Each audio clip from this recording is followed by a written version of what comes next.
It's time to talk Alabama football here at Mark Rogers TV each and every Wednesday night with Stephen M. Smith of Touchdown Alabama as we get you set for SEC Media Days in just a couple weeks, and then Alabama football camp starting the first week of August. Check out the short videos, the topical videos at Mark Rogers TV, the long form at SEC Breakdown, also on iTunes and on Podbean. Just search Mark Rogers TV. We're talking the running back position tonight as we get you set with positional unit breakdowns each and every week.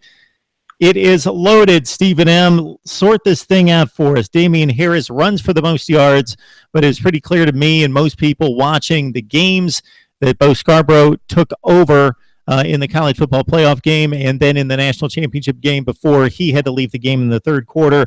Josh Jacobs, he looked extremely good in certain spots last year, especially the Ole Miss game, and B.J. Emmons is a guy who was highly touted. When you look at other areas in college football, Mark, you know who the concrete running back is. The fans know it. The players know it. The coaching staff knows it. When you look at Alabama in years past, you knew who the concrete running back was. In 2008, it was Glenn Coffey. Mark Ingram, talented, but it was Glenn Coffey number one. In 2009, 2010, Mark Ingram was number one. In 2011, Trent Richardson was number one. In 2012, Eddie Lacy was number one. In 2013 and 14, T.J. Yeldon was number one. Despite some injuries, in 2014, T.J. Yeldon was still the number one back. 2015, Derrick Henry, obviously, was number one.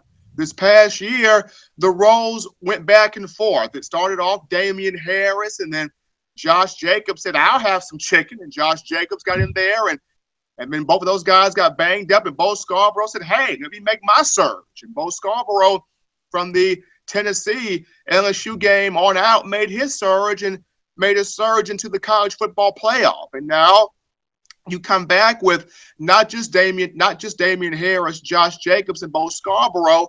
Now you've got B.J. Emmons, who was there last year, but suffered a sprained foot. And like the youngest child at the dinner table, he wants attention too.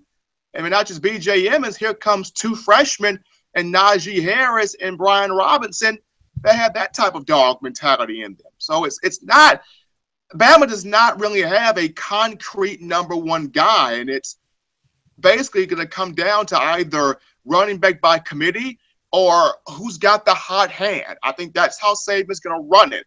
Running back by committee, keeping the fresh legs, or who's really got the hot hand, and they're going to be the ones to get the majority of the carries. So if you're going to give us a quick snapshot of each and every back to kind of distinguish their style, their flair, what they bring to the game, and maybe what they need to work on, kind of take us through those four in particular. Well, number one, Damien Harris. He kind of reminds me of Kenneth Darby from years past under Mike Shula. Quick, burst in the hole, good in between the tackles, but not the breakaway speed that you want to have from him. Can catch the ball, can run in between the tackles, can block, your workhorse in between the 20-yard lines. But when he gets to the open field, struggles with having that burst to get that breakaway speed and hit that second gear. So that's something that Damien Harris has got to work on, having that second gear. For Bo Scarbrough, no question about it. You see a lot of Derrick Henry in Bo Scarbrough. Big, 6'2", 230 pounds. He's got the size, can run you over, has got the power, has got the speed, the breakaway speed that Derrick Henry had, that once he hit that open field, he's gone. The thing with Bo Scarbrough, can he relatively stay healthy, Mark? You're going to have the sprained ankles. You're going to have the sprained knees. You're going to have some nicks, some bumps, some bruises. It's football. And it wouldn't be football if you did not have those nicks, those bumps, and those bruises. But I'm referring to the torn ACLs, the torn Achilles, the ruptured knees, those injuries that cause you to miss a substantial amount of time, and those injuries that when fans are saying, get up, man, it's taking you a long period of time to actually get up.